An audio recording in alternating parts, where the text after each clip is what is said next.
bilang kan, kalau kita sholat tapi masih suka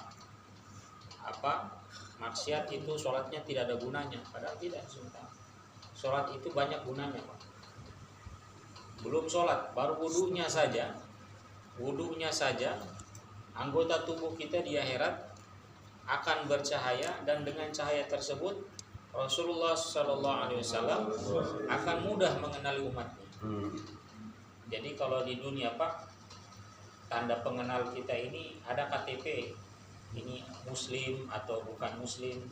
Tapi kalau kita punya ID card, kita punya pengenal nanti di akhirat, Pak, ini anggota-anggota tubuh yang dipakai untuk berwudu, Pak. Itu pengenal. Nabi akan mengenali kita bukan dari KTP kita, tidak. KTP tidak berlaku lagi di sana sementara. Pengenal kita di sana, Pak, anggota tubuh yang senantiasa terkena air wudu. Dia akan bercahaya. Makanya satu orang sahabat, kalau bukan Abu Hurairah atau Abu Darda, dia kalau ambil air wudu, kalau di tangan dia suka lebihkan sampai di sini sementara. Kalau sampai di sini sudah cukup, tapi dilebihkan sampai di sini. Kakinya sampai di atas ini, di betis, Pak. Ketika ditanya apa, dia ingin ini anggota tubuhnya ini cahayanya makin banyak, Pak. Makin banyak. Ini sementara mudah mengenali umatnya dari cahaya wudu tadi. Kemudian sudah dalam hadis dikatakan anggota tubuh yang terkena air wudu ini sementara kalau disebabkan dosa-dosa yang lain dia dimasukkan ke dalam neraka, maka anggota tubuh yang terkena wudu ini tidak bisa disentuh oleh api neraka. Jadi dia sholat juga, tapi mungkin dia ada dosa-dosa yang lain, sehingga dengan dosa itu dia dimasukkan di dalam neraka, Pak, dicuci dulu dalam neraka. Maka api neraka ini tidak bisa menyentuh anggota tubuh yang senantiasa terkena air wudu. Jadi itu keliru kalau orang bilang tidak ada gunanya sholat, tapi kalau masih suka maksiat, itu gunanya, Pak. Kalau kita sholat maksiat, Pak, ditimbang nanti mana yang lebih berat, maksiat kita atau sholat kita, Pak. Kalau sholat kita lebih berat, selamat, Pak. Tapi kalau maksiat lebih berat, ini celaka kita. Jadi Allah SWT, orang baik itu bukan orang yang tidak pernah berbuat salah, Pak. Tidak ada. Orang yang tidak pernah berbuat dosa, tidak ada. Orang baik itu Allah SWT, kata ulama, adalah orang yang nanti ketika ditimbang amal baik dengan amal buruknya di padang mahsyar, lebih berat amal baiknya. Itu orang baik. Jadi bukan orang baik itu bukan orang yang tidak pernah berbuat dosa. Di dunia ini tidak ada yang pernah, hanya Nabi dan Rasul yang maksum, Pak, tidak pernah berbuat dosa. Itu Nabi dan Rasul. Sisanya kita semua ini pendosa. Warabbun ghafur, dan Allah itu Maha Pengampun. Jadi orang baik itu, Pak, bukan orang yang tidak pernah berbuat salah, berbuat dosa, tapi orang baik itu orang yang nanti ketika di padang mahsyar, ketika ditimbang amal baik, amal buruknya, lebih berat amal baiknya. Itu orang baik. Maka hadirin yang dimuliakan Allah Subhanahu wa taala, itu, Pak, kalau kita kerjakan sholat, baru wudunya saja fadilahnya luar biasa. Wudunya saja luar biasa. Tapi kalau kita tinggalkan sholat, Pak, Masya Allah, dalam hadis dikatakan kalau kita tinggalkan sholat, Pak, salah satu azab yang akan diterima orang yang suka meninggalkan sholat, hadis Allah, kalau dikubur, Pak, Allah akan lepaskan 70 ekor ular di dalam kuburnya. Kita, Pak, kita ini kalau ada kita pas pulang di rumah, orang rumah bilang, Abi, itu dalam rumah kita ada ular. Kira-kira hati kita bisa tenang tidak di Sumatera? Bisa tenang tidak, Pak? Kita tidak tahu ularnya ada di mana di Sumatera. Cuman ada orang bilang di rumah kita ada ular, Pak. 1 ekor saja, 1 ekor, Pak. Tapi kita tidak tahu ada di mana. Rumah kita besar, Pak. Jadi kalau ular itu mungkin dia ada di dapur, kita aman di ruang tamu, di ruang tengah, di kamar. Tapi walaupun begitu di Sumatera, hati kita tetap tidak tenang, Pak. Tidur kita tidak tenang, gelisah. Mau apa saja aktivitas, Pak, tetap tidak tenang. Was-was. Was-was, Pak. Itu baru apa? Baru 1 ekor ular, terus rumah kita luas, besar. Bagaimana nanti kita dikubur, Pak, yang cuman berapa kali berapa, Pak? 1 kali 2. Terus ada 70 ekor ular di Sumatera. Ular yang gede. Itu lain lagi, Babi. Itu hadisnya lain lagi. Ini ular yang 70 ekor itu. Jangan dulu gede, yang kecil-kecil saja. Ya. 1 ekor dia gigit di hidung. 1 ekor gigit di telinga. 1 ekor gigit di mata. Sini 2. hidung 1, bibir 1, telinga 2, itu sudah berapa? Berapa ekor? Ini 70 ekor, Pak. Dia gigit kita sampai hari kiamat. Kalau kita di rumah, Pak, di rumah kita ular di dapur, kita di ruang tamu aman. Kita di dalam kamar aman. Dia di lantai 1, kita di lantai 2 aman. Kalau ini dikubur cuma 1 kali 2, kita di mana? Nggak bisa lari. Nggak bisa lari, Pak. Kalau di rumah ada penerang, ada cahaya Allah SWT. Kita bisa kelihatan, Pak, oh ini ularnya di sini. Kita bisa menghindar. Tapi kalau dikubur, Pak, ya, gelap Pak di SWT. Kita mau lari kemana, Pak? Menghindar bagaimana di SWT? 70 ekor ular, yang mana kata Nabi, Pak, itu satu bisanya saja, bisanya 1 tetes, dia jatuh ke bumi, Pak, sampai hari kiamat tidak ada satu rumput yang bisa tumbuh di bumi ya di Sumatera. Itu bisanya, Pak. Bagaimana dia mau gigit kita sampai hari kiamat, 70 ekor ular di Sumatera. Cuman hari ini kita tidak ada perasaan gelisah, perasaan takut, ya. Tapi kalau ada di rumah kita takut, Pak. Ya, ada di rumah kita takut. Ini aneh kita ini di Sumatera. Ya. Makanya kata Nabi, Pak, kalau saja kalian tahu apa yang aku tahu, ya, ini a'lamu ma la ta'lamun. Kalau kamu tahu apa yang aku tahu, nah, itu kubur setiap hari dia mengeluarkan announcement. Ya. Dia kasih pengumuman di Sumatera. Kasih pengumuman, kasih iklan. Apa katanya Sumatera? Ana baitul masalah. Aku rumahnya masalah. Ana baitul turab. Aku rumahnya debu-debu. Kalau di dunia, Pak, orang sering pakai masker, khawatir apa? Hidungnya kemasukan debu di Sumatera. Ini dikubur, Pak, bukan hidungnya, Pak, mulutnya masuk pasir di Sumatera. Ya? Telinganya dimasuki pasir, matanya dimasuki pasir. Ana baitul dud, aku rumahnya debu-debu. Ana baitul masalah, aku rumahnya masalah di Sumatera. Kalau kita di dunia, Pak, ada masalah sedikit, bunuh diri. Nah, dikiranya itu solusi dari masalah, Pak. Ternyata, Pak, dia pergi ke masalah yang lebih besar di dalam kubur di Sumatera. Seluruh permasalahan kita di dunia, Pak, kumpul jadi satu, itu tidak sebanding dengan setitik masalah di kubur nanti di Sumatera. Ini kita punya masalah ekonomi, masalah kesehatan, masalah rumah tangga, masalah macam-macam, Pak, di dunia kumpul jadi satu ini, jadi satu, Pak. Dibandingkan dengan satu titik masalah di kubur di Sumatera, satu titik masalah di kubur jauh lebih dahsyat dari Sumatera. Ini di Sumatera. Ana baitul turab. Ana baitul wahsya, aku rumahnya kesendirian, aku rumahnya kesunyian, rumah paling sunyi di Sumatera. Ana baitul dud, aku rumahnya ulat-ulat, aku rumahnya kalajengking di Sumatera. Nah, ini, Pak. Ketika Sayyidatina Fatimah radhiyallahu anha meninggal dunia, Pak, sahabat Nabi, sahabat Nabi, Pak, Ibnu Abbas, dia tunggu semua orang pulang, kemudian dia katakan kepada kubur, wahai kubur, tidak tahukah kamu siapa yang baru saja masuk ke dalam perutmu ini? Ya. Dia suaminya adalah Ali bin Abi Thalib, Pak. Ini wanita ini suaminya Ali bin Abi Thalib, ibunya di Sumatera Sayyidatuna Khadijah radhiyallahu anha. Ayahandanya Rasulullah SAW, Sayyidul Anbiya wal Mursalin. Ini putranya, Pak, Sayyidina Hasan wal Husain di Sumatera. Hasan dan Husain. Kamu harus perlakukan dia dengan sebaik-baiknya. Layani dia dengan sebaik-baiknya. Ini sahabat Ibnu Abbas katakan kepada kubur, Pak. Kamu tidak tahu ini. Bapaknya siapa? Rasulullah, Pak. Penghulunya para nabi. Ibundanya Khadijah radhiyallahu anha, Pak. Yang sudah korban habis-habisan di agama. Dari kaya raya jadi miskin karena agama. Suaminya Ali bin Abi Thalib, Pak. Allahu Akbar. Ali bin Abi Thalib di Sumatera. Anaknya Hasan dan Husain, Pak. Apa di Sumatera? Dengan izin Allah, Pak, dijawab ini hadis Sumatera. Kubur menjawab. Apa kata kubur? Aku ini bukan tempat untuk membangga-banggakan keturunan. Aku ini bukan tempat untuk membangga-banggakan keturunan.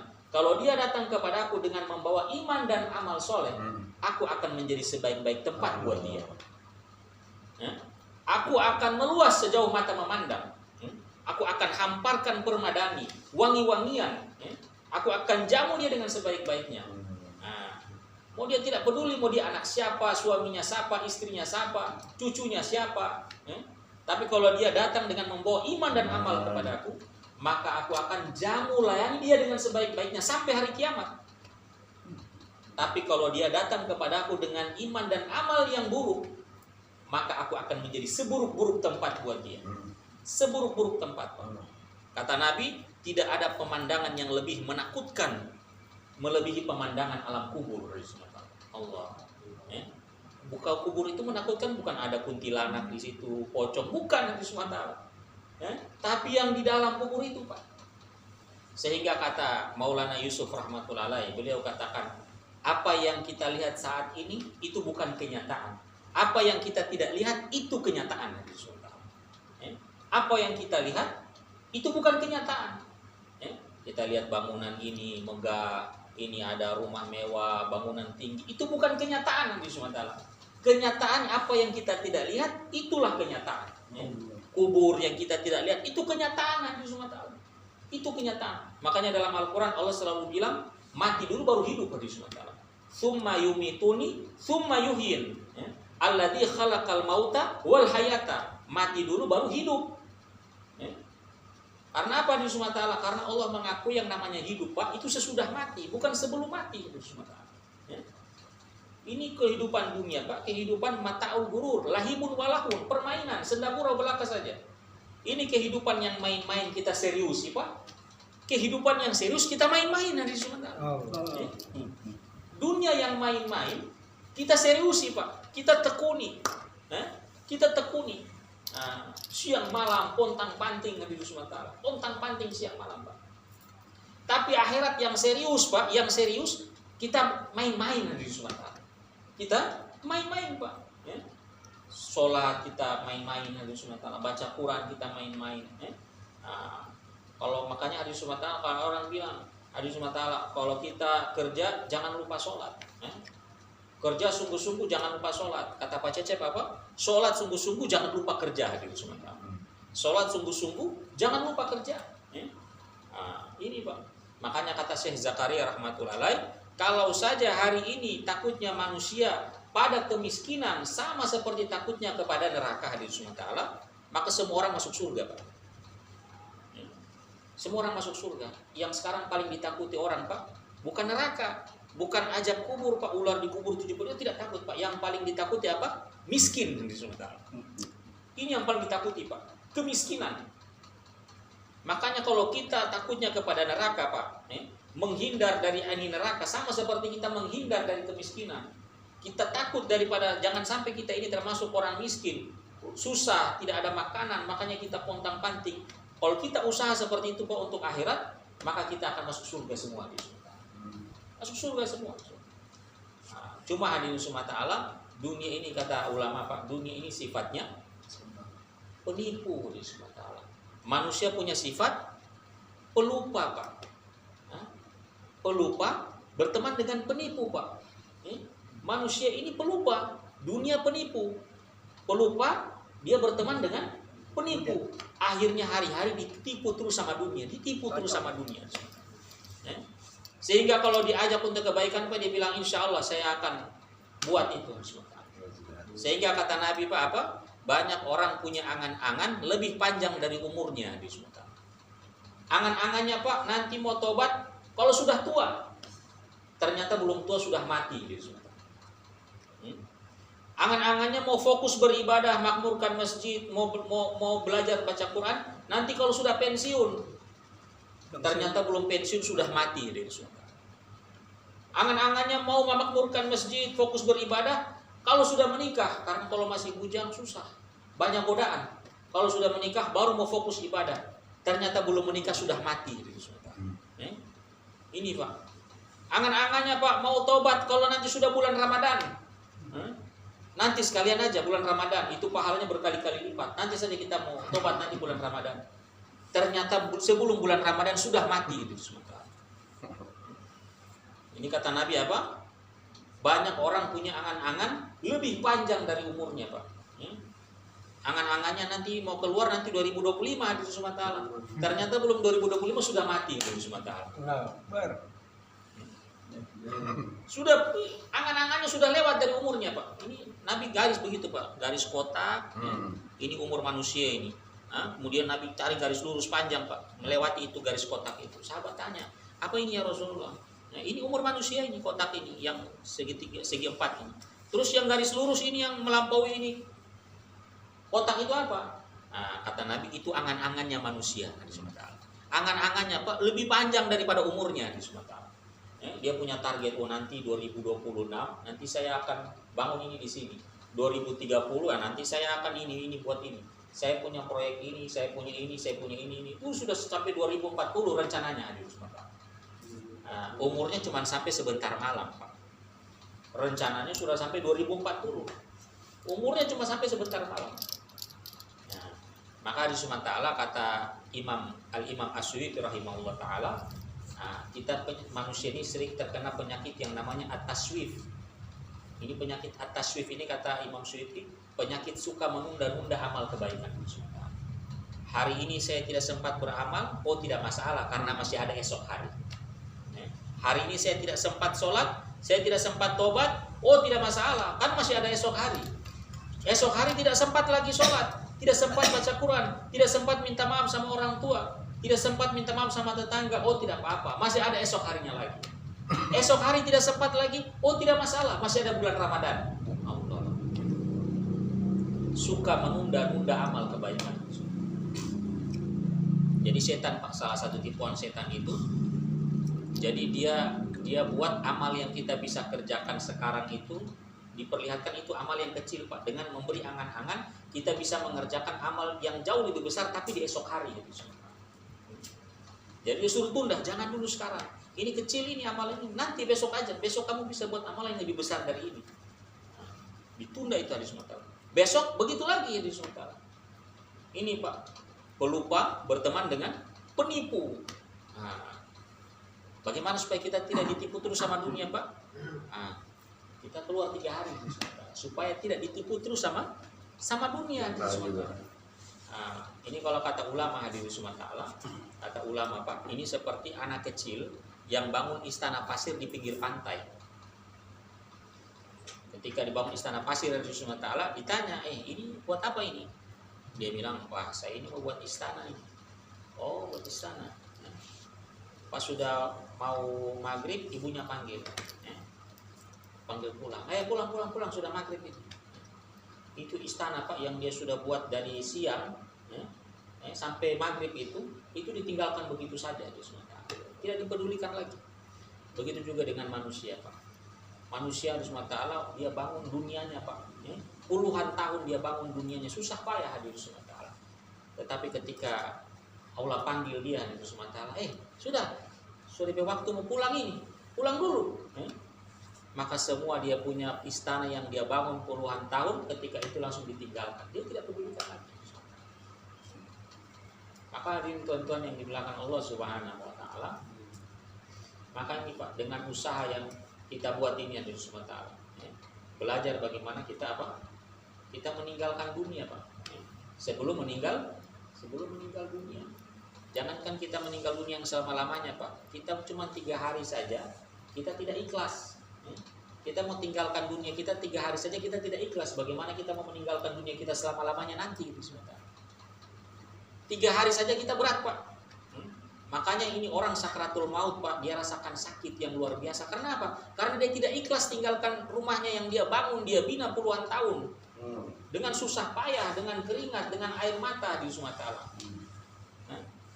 Istrinya dia luar biasa di Sumatera, dia biayai, dia percantik di Sumatera. Makanya ketika dia meninggal Pak, dia tidak bisa mengikhlaskan ini untuk dia tinggalkan untuk selama-lamanya. Makanya sakit sakratul maut itu di Sumatera. Anting-anting Pak, kalau kita lepas sendiri itu tidak sakit Pak. Tapi kalau ditarik Pak, paksa, itu sakit luar biasa di Sumatera. Maka begitu di Sumatera. Kalau kita keluar Pak 3 hari ini kita latihan Pak. Kita latihan. Tinggalkan 3 hari dulu Pak. 3 hari istri kita, rumah kita di Sumatera, pekerjaan kita, anak-anak kita di Sumatera. Sedangkan 3 hari saja kita tidak ikhlas Pak. Bagaimana nanti kita ini mau dijemput sama Israel, mau dibawa selama-lamanya Pak? Apa kita? Ya Allah, ini rumah ini sudah setengah mati saya bangun ini. Apalagi terbayang, aduh kalau saya mati ini istri saya nikah sama orang lain ini. Rumah jadi punya dia, padahal saya yang bangun ini. Tidak ikhlas Pak. Berat kan Sumatera. Maka ini latihan Pak, latihan. 3 hari latihan. Untuk apa di Sumatera? Untuk kita meyakini bahwa di Sumatera segala sesuatu itu milik Allah, bukan kepunyaan kepunyaan kita, bukan seperti Qarun. Innama utituhu ala ilmin indi. Semua yang aku miliki, yang aku punya ini karena ketekunan saya, kepintaran saya, kecerdasan saya, kerajinan saya, ahli saya dalam berdagang, dalam berniaga. Ini Pak. Nah, maka untuk itu hadirin tuan-tuan yang dimuliakan Allah Subhanahu wa taala, maka kita perlu latihan Pak. Kita tinggalkan dulu sementara itu sementara. Tinggalkan dulu sementara Pak. 3 hari Pak, kita tinggalkan dulu sementara 3 hari, tidak usah lama-lama itu. 3 hari dulu kita tinggal. Karena suatu saat nanti ada sementara kalau kita tidak mau tinggalkan 3 hari ini Pak, kita akan tinggalkan ini selama-lamanya Pak. Selama-lamanya kita akan tinggalkan istri kita selamanya, kita akan tinggalkan rumah kita selamanya, kita akan tinggalkan anak-anak kita selamanya itu sementara. Nah, jadi kita perlu latihan Pak. Istri kita juga Pak, dia perlu kasih latihan itu sementara. Nah, supaya nanti ketika kita meninggal nanti Pak, dia sudah tidak terlalu berat itu sementara, karena sudah biasa kita tinggal 3 hari, 40 hari, 4 bulan. Ya. Nah, kalau tidak selalu kumpul anak istri pas kita meninggal, dia meratap itu. Nah, karena apa? Tempat bergantung dia hilang, tempat mengadu dia hilang, ya. Tempat meminta hilang. Tuhannya kita di rumah, Tuhannya istri di rumah kita, Tuhannya anak-anak di rumah kita sementara. Nah, kita juga menganggap diri kita sebagai Tuhan di rumah sementara. Ada apa-apa sama saya, ya. Saya yang bisa selesaikan ini masalah. Nah, maka kita keluarkan ini Pak. Dengan cara kita apa? Keluar jalan Allah. Jalan Allah. Sementara saja Pak. 3 hari, tidak usah lama-lama Pak. 3 hari. Nah, latihan Pak. Nanti setelah 3 hari pulang lagi di rumah. Ketemu istri, Masya Allah. Nah, maka untuk itu hadirin subhanahu wa ta'ala. Nah, siapa mungkin dari sini ada yang siap, ya? Siap untuk keluar 3 hari Pak. Nah, besok kita ini pindah masjid. Pindah kemana Bes?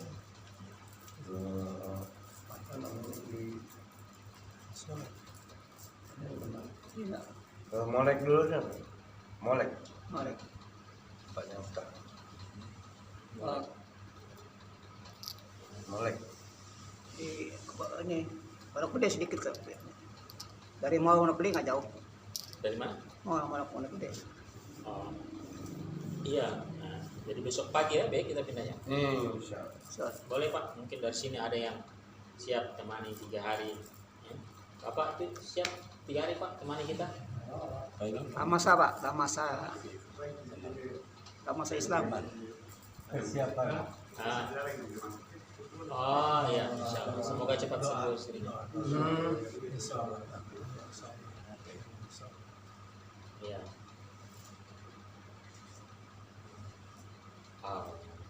Syarat ya. Nah, kemudian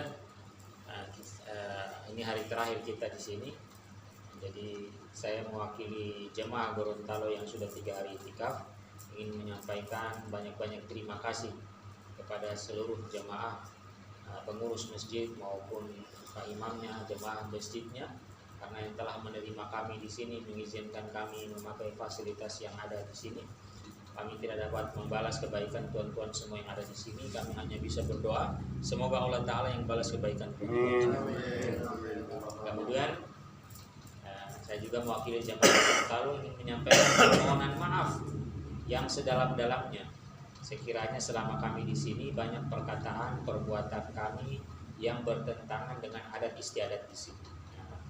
Mohon dimaafkan, mohon diikhlaskan, dan semoga pertemuan kita sesaat di dunia ini menjadi sebab Allah Ta'ala kumpulkan kita kelak selama-lamanya di surganya Allah Ta'ala.